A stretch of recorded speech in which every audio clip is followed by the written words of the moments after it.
qo'ygan, sen uchun tayyorlab qo'ygan jannatni o'zingga eslat. Inshaalloh o'sha jannatga borasan. Mana shu e'tiqod bilan yashaydigan bo'lsang, ustingga kelayotgan, seni yuragini siqayotgan bu balolar, musibatlar hech narsa bo'lmay qoladi.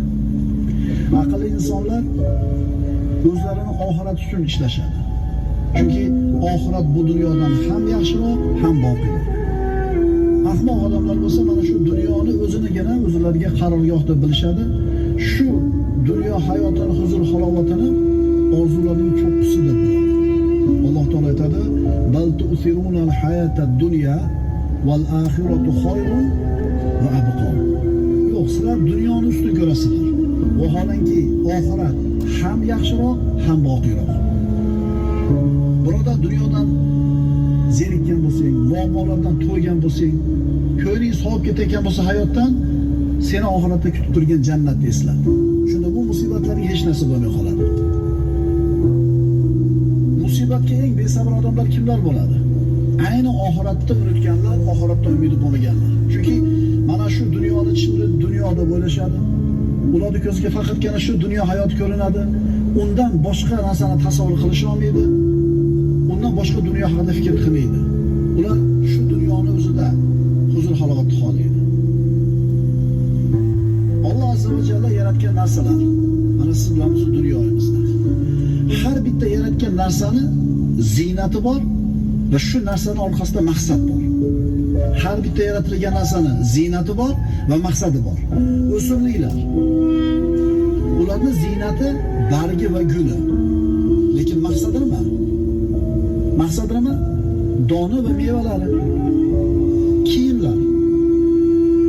Uni ziynati, rangi, fasoni, shakli, uzunligi, kaltaligi. Lekin maqsadi nima undan? Avratni yopishligi. Dunyo hayoti birodarlar. Buni ham Alloh taolo yaratdi. Uni ziynati boylik, farzandlar, oltin kumushlar, uylar, qimmatbaho ulovlar. Bu ziynati dunyo. Lekin maqsadi-chi? Iymon va solih amal. Dunyoni turgan bitgani ziynat. Dunyoni turgan bitgani ziynat, lekin undan ko'zlangan maqsad ibodat. Shuning uchun kim asosiy maqsadni unutib qo'ygan bo'lsa, faqatgina ziynati bilan ovora bo'lib qoladi, natijada ziyonga uchraydi. Ana shu dunyoni ziynati degan, dunyoda matohlari qo'lingdan ketib qolsa, birodar siqilma. Chunki maqsad ziynat emas. Maqsad ziynat emas. Maqsad iymon, ibodat, solih amal. Astagfirullah. Inna ja'alna ma 'alal ardi zinatan laha linabluwahum ayyuhum ahsanu amala. Sizlarning ichingizda qaysilar chiroyliroq amal qilishlarini sinashlik uchun yerdagi bor narsani ziynat qilib qo'ydik. Dunyoni turgan bitgani ziynat. Nima uchun? Sinash uchun. Liyabluwakum ayyukum ahsanu amala. Qaysilar chiroyliroq amal qilishlarini bilishligimiz uchun oyatni qarang. Va inna la ja'iluna ma 'alayha sa'idan juruza. Hech shubha yo'qki, mana shu yer ustidagi hamma zeb-u ziynatlarni sip-sirli, qup-quruq qilib yo'qib qo'yadigan ham bizimiz deyapti. Demak, dunyoni ziynati uni ma'lumotxonlari. Lekin dunyodan ko'zlangan maqsad nima? Iymon, taqvo, solih amal. Endi ana shu ziynati hisoblangan dunyoni ozgina matoh qo'lingdan ketib qolsa siqilma birodar. O'zingga nimani eslat? Jannat deb jina sabr qil, ozgina sabr qil, jannatga borasan. Dunyo ishi seni qiynagan bo'lsa, g'aming, darding, musibating ko'paygan bo'lsa, o'zingga oxiratni eslat birodar. Bu dunyoni o'tgan ekanligini yodingga ol, shunda ishing oson kechadi. Ko'plagan oyatlarda mana shu dunyoning ziynatiga aldanib qolishlik qanchalar achinarli hol ekanligini Alloh bayon qilgan Qur'onda. Astagfirullah. Va ma hadihil hayatud dunya illa lahwun va la'ib va inna ad-daral akhirata lahiyal hayawanu law kanu ya'lamun. Bu dunyo hayoti faqat bir nafaslik o'yin kulgudir. Agar ular bilsalar, oxirat diyorigina mangu hayot diyoridir. Agar faqat dunyoni o'zi bilan ovora bo'layotgan johillar ko'zlaridan shu pardani olib tashlaganida, abadiy hayot haqida, abadiy ne'mat haqida, hasillari haqida xabar berilgan vahiyga quloq tutgan bo'lar edi. Payg'ambarimiz sollallohu alayhi vasallam bu dunyoning ne'matlari bilan jannatdagi ne'matlarni taqqoslab berganlar. aytganlarki, "Mawdi'u sawtin fil jannati khayrun min ad-dunya wa ma fiha." Dunyoda ham matoh bor, hovlilar bor, bog'lar bor, uchastkalar bor, xullas, dunyo matoh, hovlisi. Rasululloh aytibdilar, jannatda bir qamchi tegadiganchalik joy. Qamchini yerga bir urdingiz, qancha chizadi yerni. Ana shu qamchining uchi tegadiganchalik joy jannatdagi joy. Dunyo va undagi hamma narsadan afzal. Shuning uchun arzimagan dunyo matohi qo'lingdan ketsa, arzimagan dunyoni huzur halovati sen qo'lingdan ketib, yuraging siqilib, hayotdan to'ydirib olayotgan bo'lsa, o'zingga nimani eslat? Jannatni eslat. Allohi jannat juda ham qadrli narsa. Haqiqatan siz bilan biz mehnat qilib, kurashib, jiddiy jahd qilishga arziydigan narsa. Bilasizmi jannatda nimalar bor? Nimalar yo'q? Kasallik yo'q, kiyimlarda chirib ketishi yo'q, o'lim yo'q, qarilik yo'q, abadiy yoshlik, ichi tashi ichidan ko'rinib turadigan xonalar, ko'z ko'rmagan, quloq eshitmagan ne'matlar, ovozi musiqa bo'lgan ohu ko'z hurlar. Do'stlar, tasavvur qilib ko'ringlar, ovozi musiqa bo'ladi. Quloq eshitmagan, ko'z ko'rmagan, inson aqli bovar qilmaydigan ne'mat. Ana shu narsani o'zingga eslat, birodar. Sabr qilib o'tib ketasan, 40 yil yashadi, yana qancha bor, Xudo biladi. Salqini kengligi 100 yillik masofaga teng bo'ladigan daraxtlar. Uzunligi, kengligi 60 mil bo'lgan chodirlar. Tinimsiz oqib turadigan daryolar, sutli daryolar, asalli daryolar, may sharobli daryolar. Baland qasrlar, mevalar yaqin bog'lar, ko'tarilgan so'rilar, tizib qo'yilgan qadahlar, terib qo'yilgan yostiqlar, to'shab qo'yilgan gironlar, xursandchiligi mukammal bo'lgan joy, shodligi ulkan bo'lgan maskan, xushbo'y hidlari 500 yillik masofadan kelib turadigan joy, vasfi ulug', Allohning diydori ko'riladigan joy jannat. Mana shu narsani o'zingga esla. Ozgina sabr qil, o'tib ketasan. Bizga nima bo'ldiki, ana shu oxirat diyori haqida fikr qilmay qo'yamiz.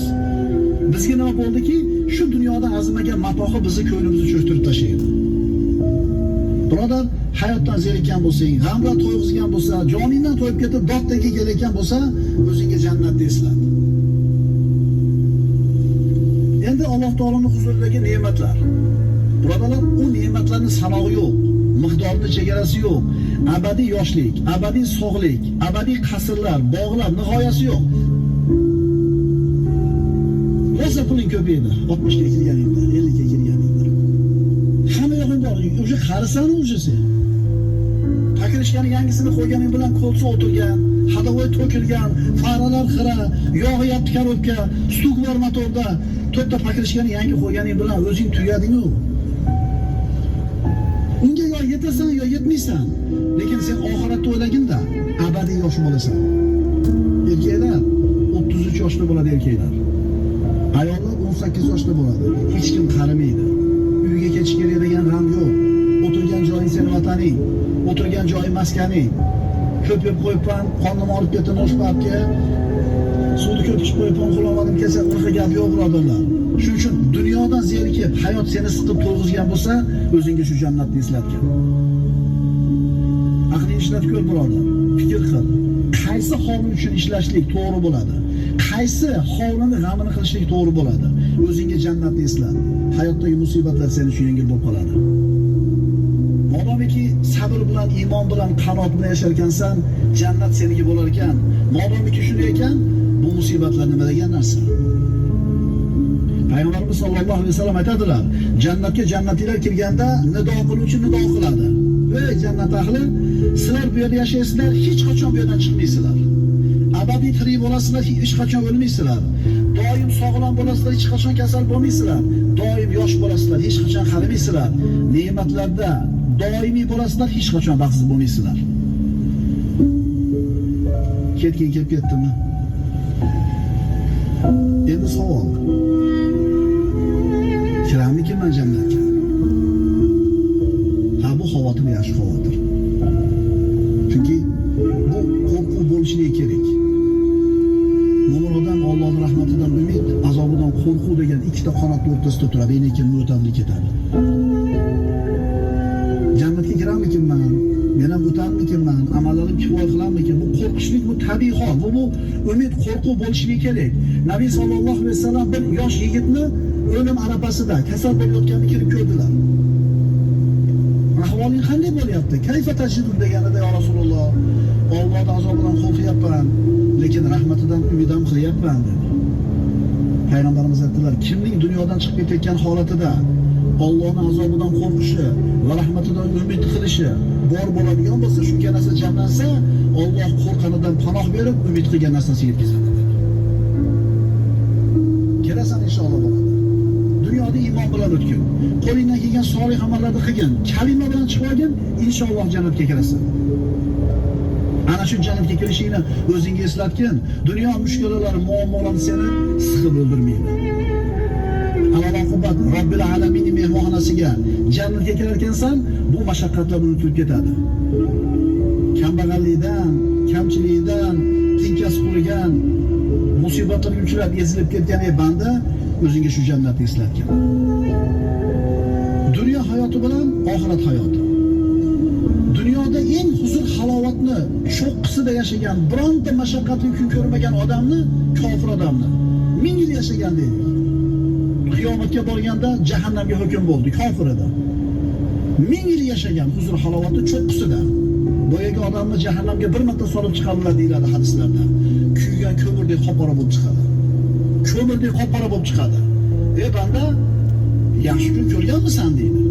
Haligi banda jahannamga bir marta tushib chiqib turib, yaralgandan beri shu azobda men yaxshi kun ko'rmaganman deydi. Endi dunyoda eng qiyinchilik, mashaqqat hayotini ko'rgan, bironta bir yaxshi kun ko'rmagan mo'minni jannatga bir marta solib chiqarganda 14 kechalik to'lin oydek yorib chiqadi, yashnab. Banda, mashaqqatli kun ko'rganmisan bu hayotingda deydi. Yo'q, yaralgandan beri rohatdaman deydi. Shuning birodar, o'sha jannatni o'zingga eslatgin-da.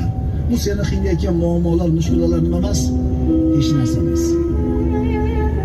Bu hayotda dunyoning misoli, oxiratda hayotning misoli nimaga o'xshaydi? Bir balkonni tasavvur qiling, nihoyasi yo'q. Boshi 10 santimetrga kraska surkab qo'yildi. Mana shu 10 santimetr joyi dunyo hayoti, balkonni qolgan qismi abadiy hayot. Hech qancha emas ekan. Ozgina sabr qilaylik. Abadiylik oldida 1000 yil yashasang ham hech narsa bo'lmay qoladi bu hayoting. Bu hayotdan dunyo bir nafaslik o'yin kuniga xolos. Albatta Allohdan qo'rqadigan kishilar uchun oxirat devori yaxshiroqdir. Aqlinglarni yuzmaysizlarmi deyapti Alloh. Payg'ambarimiz sollallohu alayhi vasallam aytadilar: "Law kanatid dunya ta'dilu inda Allohi janaha ba'uda ma saqa kafiran minha shurbata ma." Biz juda ham qadrli deb hisoblayotgan dunyo matohi. Juda ham qimmat narsa, qadrli deb o'ylayotgan dunyo matohini payg'ambarimiz aytadilar. Agar bu dunyo ichidagi hamma ne'matlari, boyliklari Allohning nazdida shirinning qonatishchalik qadri bo'lganida, Allohga bu dunyoda qadri bo'lganida, kofirlarga bir ho'plam suv berilmasdi bu dunyoda. Ya'ni bu dunyo ne'matidan bir ho'plam suv ham bermagan bo'lardi. Lekin bizning nazarimizda, johil odamlarning nazarida dunyo matohi katta nazarga o'xshab ko'rinar ekanda. Dunyosi katta bo'lsa, ha Alloh yaxshi ko'ribdi, shuning uchun beribdi deb o'ylaymiz. Dunyo unaqa siz bilan biz o'ylaganda qadrli narsa emas, Allohning nazdida. Endi ana shu dunyoning qo'lingdan ketib qolsa siqilma. Unaqa qadrli narsa emas sen o'ylaganchalik. Oxiratni eslat, jannatni eslat, o'sha matoing qo'lingdan ketganiga kuymaysan. Dunyoning yana bir o'zgachaligi, dunyoning bir ajoyib xususiyati bor. Nima deysizlarmi? Tugaydi-da o'chi. Bu dunyoning xususiyati shunaqa, tugaydi. Sen tugaysan. Agar dunyo tursa sen tugaysan. Shuni tez-tez unutib qo'yamiz. Shundan keyin